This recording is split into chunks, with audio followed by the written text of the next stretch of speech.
Hi everyone, আজকে শেখাবো কিভাবে ট্রি ড্রয়িং করলে আসলের মতন ট্রি হবে তোমার আর্টওয়ার্কে।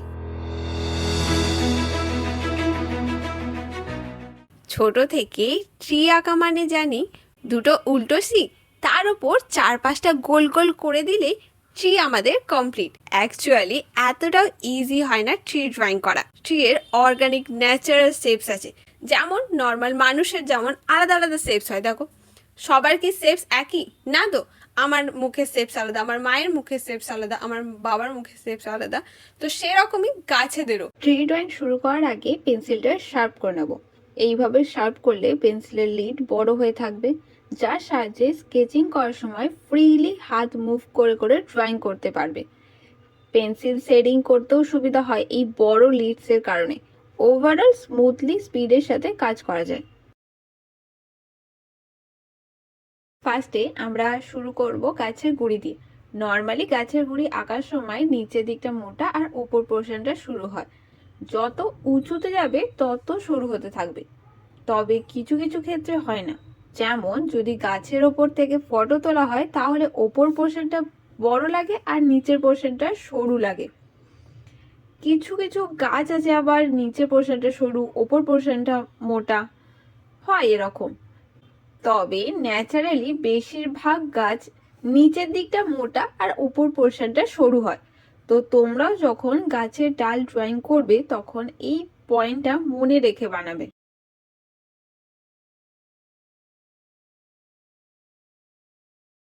অনেক সময় গাছের গুঁড়ি বিভিন্ন শেপসের দেখতে পাওয়া যায়, যেমন এস, ভি, উল্টো ভি, জেড, এরকম অনেক ধরনের শেপস দেখতে পাওয়া যায়।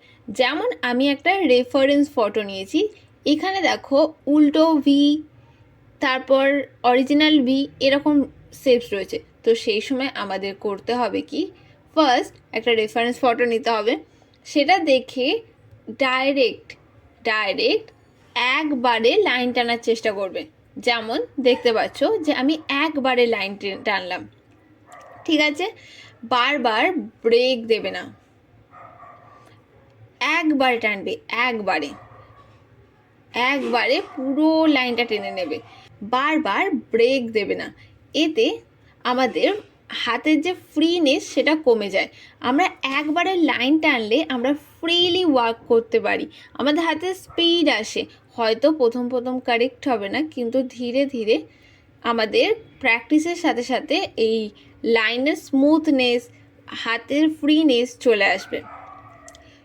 আরেকটা জিনিস, যদি তোমাদের একবারে পুরো লাইন টানতে অসুবিধা হয় তাহলে ব্রেক করে নাও, মেপে নাও। যেমন এইখানটা একটা পার্ট, এইখানটা একটা পার্ট, এইখানটা একটা পার্ট, এই তিনটে পার্ট আমরা তিন ভাগে ভাগে আঁকবো, ঠিক আছে?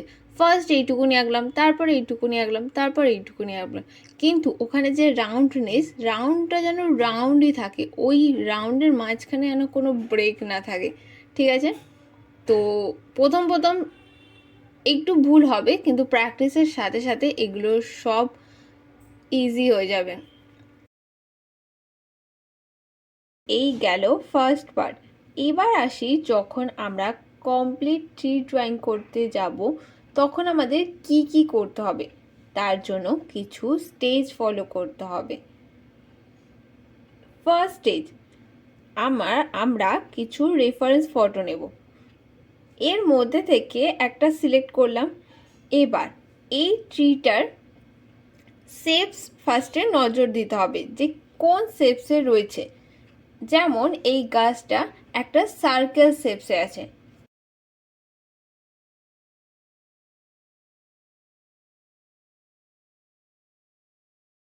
তারপর আরেকটু জুম করলে, আরেকটু গভীরে গেলে বুঝতে পারবে যে এই গাছটার ভেতরে আরও অনেকগুলো ছোট ছোট ওভাল পয়েন্ট রয়েছে, ওভাল শেপ রয়েছে। যেমন এই একটা ওভাল পয়েন্ট, এই একটা ওভাল শেপ, এই একটা ওভাল শেপ, দেখতে পাচ্ছ তো? দেখো আমি আঁকছি, কিন্তু ভালো করে খেয়াল করো, তাহলেই গাছের মধ্যে এই শেপসগুলো খুঁজে পাবে।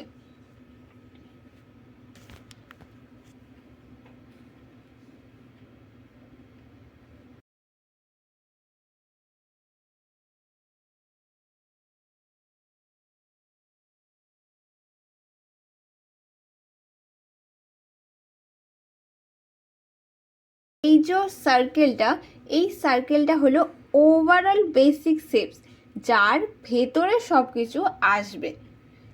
স্টেজ 2, এবার আমাদেরকে ফর্ম বুঝতে হবে। ফর্ম বলতে ভলিউমকে বোঝায়, ডার্ক লাইট, গাছের কোন পোর্শনটা ডার্ক আর কোন পোর্শনটা লাইট। যেমন এখানেই দেখো, গাছের এই পোর্শনটা ডার্ক, এই পোর্শনটা লাইট। যদি আমরা দুটো ভলিউমে আনতে চাই, মানে দুটো ভ্যালুতে আনতে চাই, তাহলে দেখো এই গাছের এই পোর্শনটা ডার্ক আর এই পোর্শনটা লাইট। তো সেই মতন আমি শেডস দিয়ে দিচ্ছি, মানে আলাদা করছি, শেডস দিয়ে ডার্ক আর লাইটনেসটা আলাদা করে নিচ্ছি। এরপর তো এটা গেল লাইট পার্ট, এটা গেল ডার্ক পার্ট। তো সেই মতন এবার ওপরের শেপটায় যাচ্ছি, ওখানেও সেম। যদি আমাদের এইখান থেকে লাইটটা আসে, এখান থেকে যদি সূর্যের আলোটা আসে, যার কারণে এই যে লাইট ডার্কের যে খেলাটা এটা হয়েছে, লাইটের কারণেই তো হচ্ছে, যে আলো ছায়া এটা তো একমাত্র লাইটের কারণেই হয়। তো সূর্যের আলো যদি এদিক থেকে আসে, তাহলে এই পোর্শনটা লাইট থাকবে, আর নিচের দিকটা যেখানে আলো পৌঁছাচ্ছে না সেখানটা ছায়া পড়বে, মানে ডার্কনেস হবে। তো সেই মতনই আমরা করছি।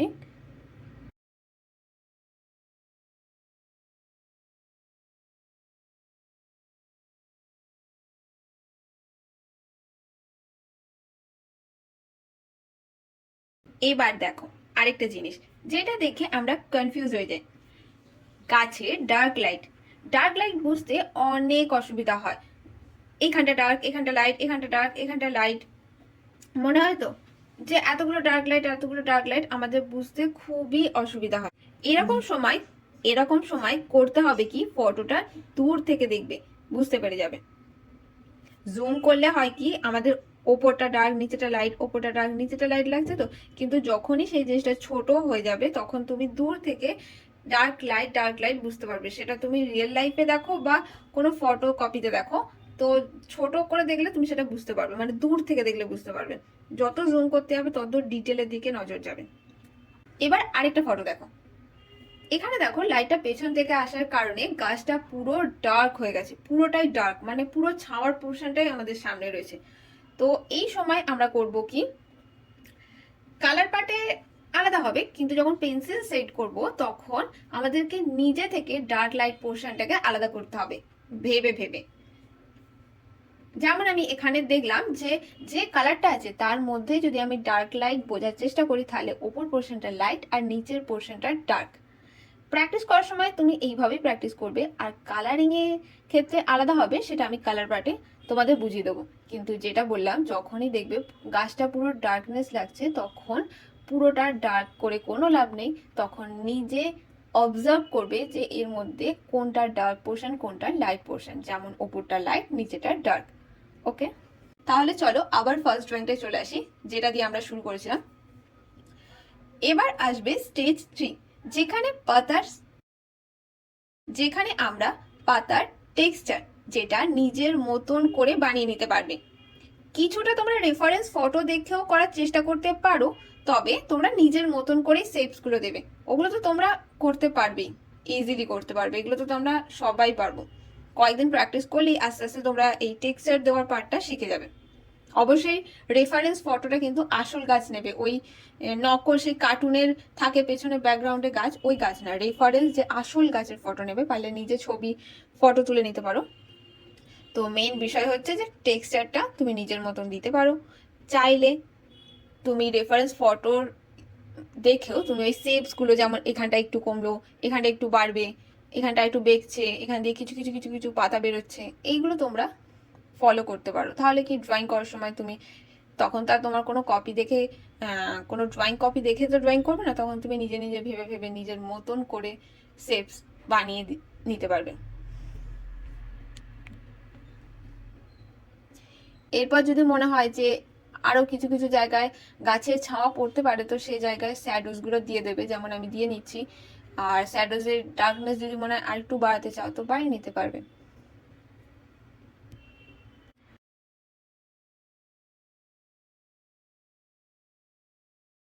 এবার এই গাছটা করে নিই, যেটা আমি একটু আগে তোমাদের বোঝালাম।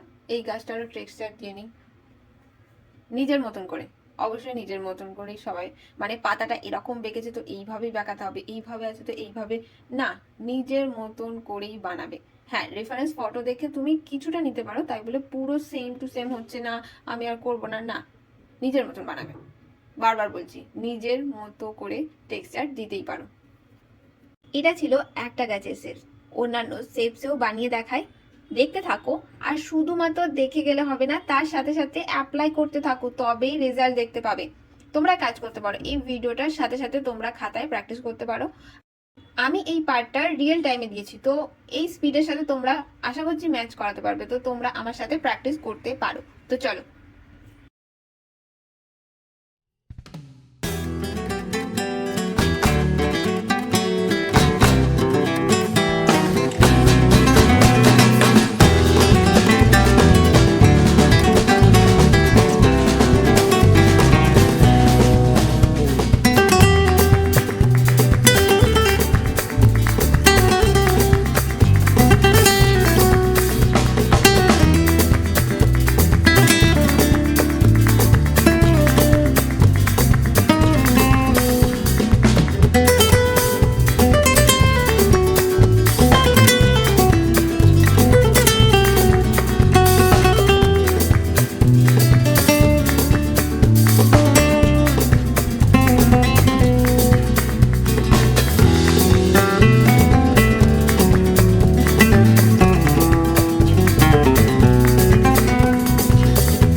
তোমরা দেখছো তো আর প্র্যাকটিস করছো তো, শুধু দেখবে না কিন্তু, একটা খাতা নাও, একটা পেন্সিল নাও, রবারের প্রয়োজন নেই, করবে কিন্তু শুধু দেখবে না। যেমন দেখো এই গাছটা আমি একটু আগে করেছি, তো এটা আর করছি না, নেক্সট এটা করছি। এই গাছটা না আমার খুব ইন্টারেস্টিং লেগেছিল, যে এটা অবশ্যই কাটিং করে গাছটা বানানো, এটা ন্যাচারাল শেপস নয়, এটা কাটিং করে করে বানিয়েছে। তো এই শেপসটা বেশ অন্যরকম লাগছিল, তো এইটাকেও আমি ড্রয়িং করার চেষ্টা করছি। তো দেখতে থাকো, তোমরাও এক্সপেরিমেন্ট করবে, তোমরাও গুগলে গিয়ে সার্চ করবে, বিভিন্ন শেপসের খোঁজার চেষ্টা করবে, দেখবে কত ধরনের ইন্টারেস্টিং গাছ তুমি বানাতে পারবে। নিজে এক্সপেরিমেন্ট করো, এটা থেকে প্র্যাকটিস করে নাও ফার্স্ট। আমার এই যে কয়েক মিনিট, বেশিক্ষণও লাগবে না তোমার, কয়েক মিনিট, 5 মিনিট, খুব জোর 5-10 মিনিট, কি 10 মিনিটেরই মনে হয়। 10 মিনিট তো তুমি আরামসে দিতে পারো। রিল দেখে তো আমরা আরামসে 1/2 ঘন্টা 1 ঘন্টা কাটিয়ে দিই, সে জায়গায় যদি তুমি 10 মিনিট এই ড্রয়িংটা করো আমার সাথে সাথে, এই ভিডিও চলাকালীনই করতে হবে, যদি করো তাহলেই তোমাদের এর রেজাল্টটা তুমি ফিল করবে। আর তুমি গুগল থেকে যে কোনো ফটো নিয়ে তুমি অনায়াসে করতে পারবে। যে এতদিন আমরা সেই একটা করতাম না, গোল গোল গোল গোল গোল গোল গোল গোল করে বানিয়ে, মানে গাছ বানিয়ে ওরকম গোল গোল গোল শেপে, সেইগুলো ভুলে গিয়ে দেখবে তুমি ন্যাচারাল শেপস দিতে পারছো গাছে। যদি রেজাল্টটা পেতে চাও তো অবশ্যই এক্ষুনি একটা কাগজ আর একটা পেন্সিল নিয়ে বসে পড়বে। তো এবার আমি এখানে টেক্সচার অ্যাড করছি, নিজের মতন করে টেক্সচার।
তো মোটামুটি আমি যতগুলো ফটো সিলেক্ট করেছিলাম সবগুলোই তোমাদেরকে দেখিয়ে দিয়েছি। ভিডিওটা শেষ করার আগে একটা বোনাস টিপস দিই। ভিডিওর শুরুতেই বলেছিলাম বড় লিডসের কারণে যেমন স্মুথলি লাইন টানতে সুবিধা হয়, ঠিক তেমনই পেন্সিল শেডিং করার সময়ও। খালি এখানে একটা জিনিস খেয়াল রাখতে হবে যে নর্মাল পেন্সিল না ধরে ওভার হ্যান্ড গ্রিপ মেথডে পেন্সিল ধরা। এটা নর্মাল পেন্সিল ধরা, এবার দেখো এইভাবে ওভার হ্যান্ড গ্রিপ মেথডে পেন্সিল ধরতে হয়। এটাকে বলা হয় ওভার হ্যান্ড গ্রিপ মেথড। এতে আমরা খুব স্মুথলি হ্যান্ড মুভ করতে পারি, ঠিক আছে? তো এর বেনিফিট কি সেটা দেখো। আমরা একই সময়ে দুভাবে সেটিংস দিচ্ছি। বাঁ দিকেরটা হচ্ছে ট্রাইপড গ্রিপ মেথড, যেটা হচ্ছে নর্মাল পেন্সিল ধরা, যেটা আমরা ছোটবেলা থেকে এতদিন করে এসেছি। আর ডান দিকেরটা হচ্ছে ওভার হ্যান্ড গ্রিপ মেথড। তো ভিডিওটা ভালো করে দেখলে বুঝতে পারবে যে যতক্ষণ আমাদের নর্মাল পেন্সিল ধরে শেডিং করতে সময় যাচ্ছে তার থেকে অনেক কম সময়ের মধ্যেই ওভার হ্যান্ড গ্রিপ ইউজ করে শেষ হয়ে যাচ্ছে, আর খুব স্মুথলি হচ্ছে। যে খুব বাজে হচ্ছে সেটা না, খুব স্মুথলি হচ্ছে। তো এটাই ছিল আজকের বোনাস টিপস। এই টিপস ফলো করেই আমি আমার গাছের শেডিংস, গাছের ডালে শেডিংস দিয়েছি। তো তোমরাও যখন প্র্যাকটিস করবে তখন এটা অ্যাপ্লাই করবে। আশা করছি তুমি ভালোভাবে বুঝতে পেরেছো গাছের গুড়ি ড্রয়িং করার সময় কি কি জিনিস মাথায় রাখতে হবে, কোন কোন স্টেপ ফলো করলে গাছ নর্মাল থেকে রিয়েলিস্টিক ট্রিতে পরিণত হবে। আর যদি প্রপার স্টেপ ফলো করে প্র্যাকটিস করতে চাও তাহলে ট্রি ড্রয়িং পার্ট 1 এই হোয়াটসঅ্যাপ নাম্বারে কমেন্ট করো, যেখানে কমপ্লিট ওয়ার্কবুক শেয়ার করে দেবো তোমার সাথে।